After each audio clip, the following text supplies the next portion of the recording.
Welcome to something a bit different than what we've done previously on this channel. This is more of a behind the scenes sort of video.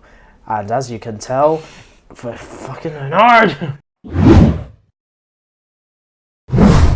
Welcome to something a little bit different on this channel than we've done previously. This is more of a behind the scenes video. Basically, we want to explain the origins of this channel and where we came up with the name for it, and I guess a little bit into our rating system that we haven't talked about too much yet. It's mostly been out of 10. Yeah, so far when we've rated a TV show or a movie, we just give it on a scale of 1 to 10.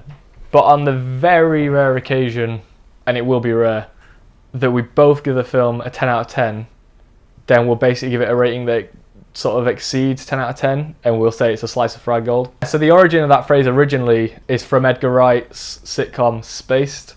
They did like a commentary track for it, and it's from there originally, and then they use it again in Shaun of the Dead. And we couldn't think of a name for the channel, but we were wanting to do the videos, and I was watching Shaun of the Dead at the time, and that line came up, and I just thought, why don't we call it fried gold? Because it's too, film fans will get the reference, but it's not super on the nose. So I don't even know if we're going to stick with it forever, but it was something we could both get behind though. The Cornetto Trilogy in particular by Edgar Wright. Fantastic. Fantastic. Yeah, I think Shaun of the Dead and Hot Fuzz are two of our favourite films of all time. I actually think Shaun of the Dead might be my most watched film. I've seen that a lot of times.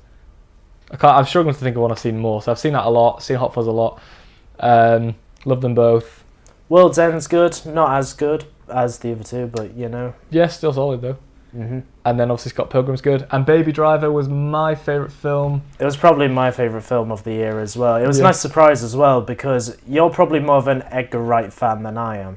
So when I walked into it, I didn't know what to expect, but I came out pleasantly surprised. Yeah. Just everything about it worked for me. I haven't seen that was my favourite film of 2017, and there hasn't been a film since that I liked as much. There's not been a film since where I've been as pleasantly surprised coming out of it than I was going in.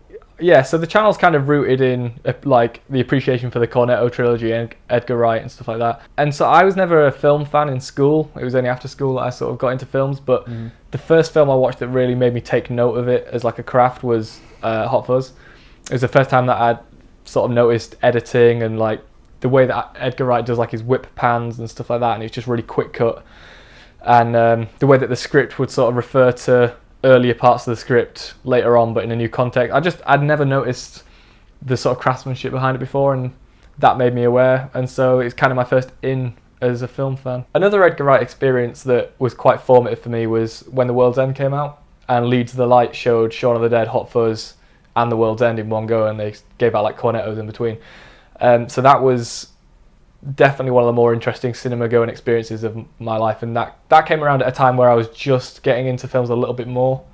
I still wasn't like mad into them, but I'd sort of taken note of Edgar Wright as a director, and I was liking Tarantino at that point, and so I had my foot in the door a little bit. So that's just another sort of reason why Edgar Wright is kind of an inspiration of mine and an influence. Yeah, an influence on the channel. And I'd say you're probably a bit more into films than I am, in a sense of a production standpoint, because one of your goals basically is to write and direct your own film. And so I came into this and like, I know my stuff about films, but I'm more casual than say you are. I know you say I'm not a casual film fan, but no, I get different things from it. Like you can take into account like, the sort of camera shots you get, and you'd be more aware of the director's previous films leading into this, and like any tropes he may have laid throughout that. But you know a lot more about games than I do, and you've seen a lot more TV shows than I have. So well, maybe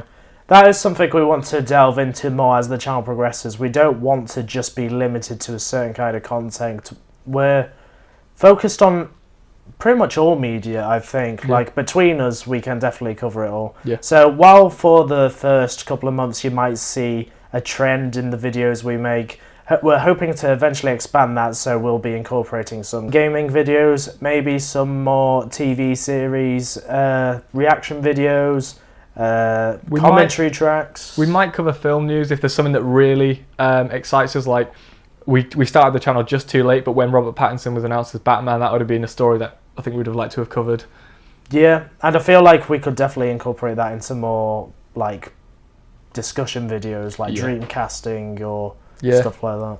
Yeah, so we'll branch out a little bit, and we've sort of talked about the possibility of maybe doing a podcast that's not media related at some point, or a video that's not media related. It'll probably be a lot of media related discussions. Yeah, even when we don't talk about films, we end up referencing them because that's just our humour and stuff. But we've got a couple of friends as well who are going to be on the channel at some point, and we might incorporate them into the podcasts and stuff. So we'll have a lot of different shit to talk about. Mm-hmm. So with the whole giving it the fried gold rating, a big reason for that is because I think at the moment there's a trend where people tend to be quite hyperbolic about films and stuff, or maybe just in general about everything. Yeah. But it seems like lately everything's either the best thing ever or the worst thing ever, and that kind of, if you hear that all the time, it just loses its meaning. So I always try to be, because I think sometimes, I know I've seen reviewers myself who will give something their highest grade and then come back to it a few months later and knock it down a couple of pegs, and it's just that kind of recency bias. But I really try and be, well, we both try and be as objective as possible, and we really are going to reserve 10 out of 10 films for films that we think are essentially among the best that we've ever seen. Well, I think it'll work as well because our opinions differ on quite a few things, but we're willing to like see it from each other's points of view. Yeah. So I feel like when it comes to the time where we will give out one of these slice of fried gold ratings, then you'll definitely know for sure that it's definitely a film that is worth seeing. Yeah, well, that's the thing. That's the feeling I would like to be able to invoke in people, because I remember being a kid and, you know, we'd go to Blockbuster, and I remember if a new film came out and it had a 5-star rating, you were like, that is a must-see. Like, that was a big deal. And now I see even just quite good films getting 5-star ratings, and it loses, you know, it's when a truly good film comes out, it can still only get a 5-star rating. And so, but then you wouldn't know it was any better than the other. So for us, if we ever give a film a 10 out of 10, that's a big statement from us, because we tend to be a little bit harsh with our grades, I would say. I'd say the only reason we're harsh is because we don't want to just be always gushing over a film. Like, we don't want to like giving to that hype train almost. We want to go in and be able to see things with a clear point of view. Yeah, and I'd like to get to a point where our subscribers feel like they can really trust our opinions, and you know, if we say something's a 10 out of 10, then hopefully that will invoke like a certain amount of excitement in them. That is what I used to feel when I would see a 5-star rating. So that's kind of where that stems from as well. But yeah, thanks for watching this. I know it's something different, but we're trying to branch out on the kind of uploads we do on this channel. That being said, over the next couple of weeks, it might be a little bit sparse. We're going through some troubling financial times at the moment, meaning that we're going to have... I have 24p. So we're going to have less time to focus on this. We're going to try do at least a video a week. Yeah. But we live in different cities, so it's going to be a little tricky to get this out. So if our upload schedule is a bit meh at times, that's why. When Once Upon a Time in Hollywood comes out, we'll be in a position again. We'll be back. Yeah, where we can review films a bit more regularly. But yeah, once again, thanks for watching. Leave a like and subscribe if you enjoy this kind of content, and we'll be bringing you more very shortly. But until then, thanks for watching, and we'll see you in the next video.